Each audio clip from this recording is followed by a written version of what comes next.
ইসলামী ছাত্র শিবির মনোনীত জিএস প্রার্থী মাজারুল ইসলাম তিনি ভোট দেওয়ার জন্য এসে দাঁড়িয়েছেন এবং তার পরিচয় শনাক্তকরণের কাজ চলছে। আমরা আপনাদেরকে দেখাচ্ছি শিবির সমর্থিত প্রার্থী মাজারুল ইসলাম, তারা পরিচয় আইডি কার্ড দিয়ে পরিচয় শনাক্ত করার কাজ চলছেন।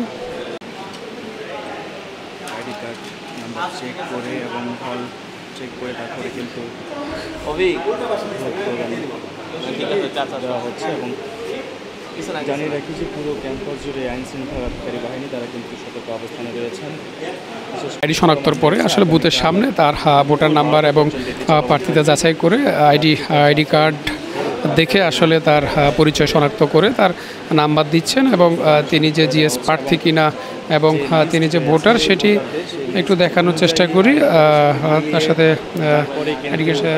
আইডি কার্ডের সাথে মিল রেখে তাকে যে ফর্মটি দিচ্ছেন সেখানে ভোটার জিএস শিবির মনোনীত জিএস প্রার্থী মাজহারুল ইসলাম তিনি সেটিতে আসলে স্বাক্ষর করছেন। দেখছেন তিনি তার আইডি কার্ড পরিচয় শনাক্তের পরে আসলে তাকে আরেকটি ব্যালটের ঠিক উল্টো দিকে তার একটি স্বাক্ষর দিচ্ছেন।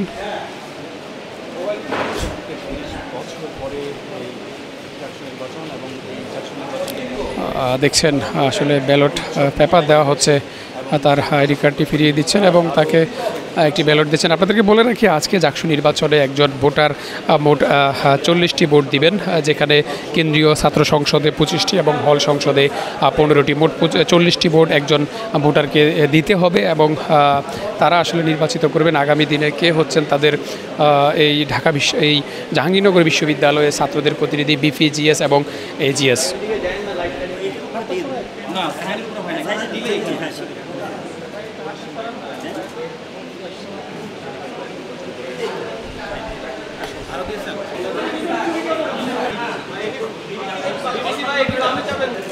দেখছেন ছাত্র শিবির মনোনীত জিএস প্রার্থী মাজহারুল ইসলাম তিনি তার ভোটটি গোপন কক্ষ থেকে এনে তিনি ব্যালট বক্সে দিচ্ছেন।